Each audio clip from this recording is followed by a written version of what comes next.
What's going on with MrBeast, Logan Paul and KSI, Lunchies, and a Minecraft retired veteran YouTuber? That question was just posted to the OutOfTheLoop subreddit. And it all stems on this news from Monday. 3 content creators teaming up to do what content creators do best: sell lunch to children. This trio of brave souls is taking on Big Lunchable with a new line of grab-and-go kids' lunch products called Lunchly, not Lunchy, that are direct knockoffs of 3 Lunchables varieties. We're not biased at all, but ours is way better. In spite of that objective analysis, that Minecraft retired veteran YouTuber known as DanTDM tweeted this out on Monday. What happened to YouTubers, man? This is selling crap to kids who don't know better than to trust the people who are selling it to them. Do better. Which kicked off a full-blown internet food fight complete with tiny nachos, cold pizza, and disc turkey. First, a man who gained notoriety for having filmed someone in a forest who had died by suicide, but not for the views, said that YouTubers have spent lives creating content and building our brands. Now, we want to build businesses. And KSI weighed in soon after to point out some apparent hypocrisy on DanTDM's part, posting pics of some quality merchandise featuring DanTDM's likeness, only for replies and community notes to highlight nearly identical merch featuring KSI's likeness. But James Donaldson also took a swing at the critiques of a kid's meal that's as highly processed as one of his thumbnails, stating that their goal with Lunchly is to give people a better-for-you alternative to Lunchables, before briefly touching upon the concept of economies of scale. So there's actually a lot going on here regarding both Lunchables and content creator businesses, so let's start with lunch, which is a good thing because I haven't had lunch yet. You know, Lunchables have actually been around for more than 30 years, and back in the 80s, they weren't just geared towards kids. As seen in this old commercial, they were also marketed towards your average woman in a power suit seeking to enjoy the opposite of a power lunch at her business desk. But hey, look at that.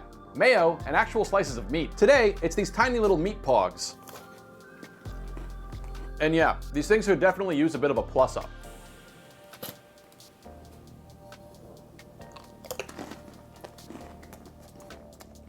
That's better.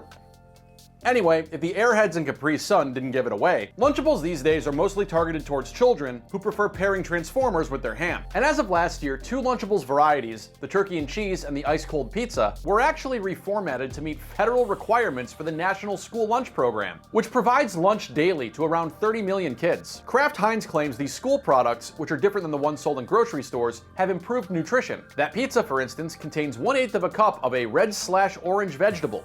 I assume that's this. But in spite of cheese and crackers meeting the whole grain rich criteria, in April, a Consumer Reports study of 12 store-bought varieties of Lunchables were found to contain high doses of heavy metals like lead and cadmium.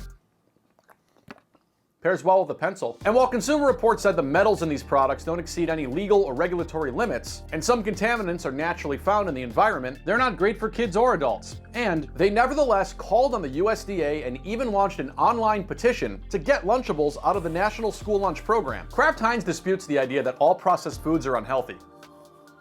And as acknowledged by James himself, obviously eating fresh chicken and broccoli is healthier. But if someone is going to eat a pre-made meal like this, giving them a higher quality version at roughly the same price is a net good. And that is what a lot of people are calling into question. In this preserved screenshot from Know Your Meme, thousands of Instagram users like Chris1Annex's observation. A bag of almonds is cheaper and more nutritional than this dog shit. Lunchly's own marketing highlights the pizza contains 12 grams of protein per package, compared to 13 grams with the Lunchables equivalent. And they don't quite go out of their way to highlight the sodium content for this stuff, which for this product is 20 milligrams more than the Lunchable. And all that's not to mention the giant Twitter fights Logan Paul keeps getting into, with people claiming some of these nutrition facts aren't accurate. Again, this thing is already an affront to the concept of pizza, and it's not like anybody's confusing it with a bag of carrots.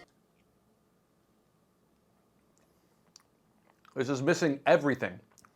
That sauce is okay. But it just goes to show how low of a bar we've set when it comes to what we feed our children for lunch. As Taste of Home points out, school lunches in France are typically multi-course experiences that emphasize the importance of local and well-prepared foods, with a vegetable or salad course, a warm entree with another vegetable, some bread, butter, and cheese, and some fruit or a sweet treat. They say this is about balance and taking pleasure in food. A very different type of balance and pleasure than you get from assembling a tiny little Italian frisbee. As for the notion this is all a content creator cash grab here, well, it is worth pointing out that this collab is a mashup of MrBeast's Feastable snack brand and Logan Paul and KSI's Prime beverage brand.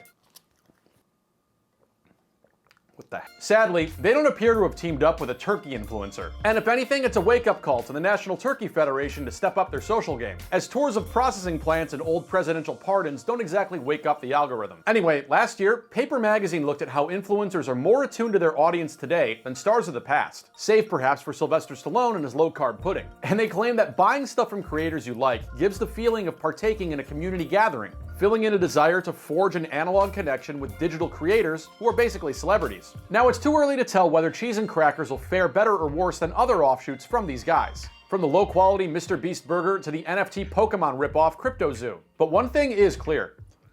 I need to go get a real lunch because this absolutely does not count. So do you want to try Lunchly, or at least pawn it off on your kids? Let us know in the comments, and don't forget to click subscribe. My name is Greg Ott, and this is your daily news refresh. We put out new, interesting, weird, and funny news stories each and every day. Bon appetit!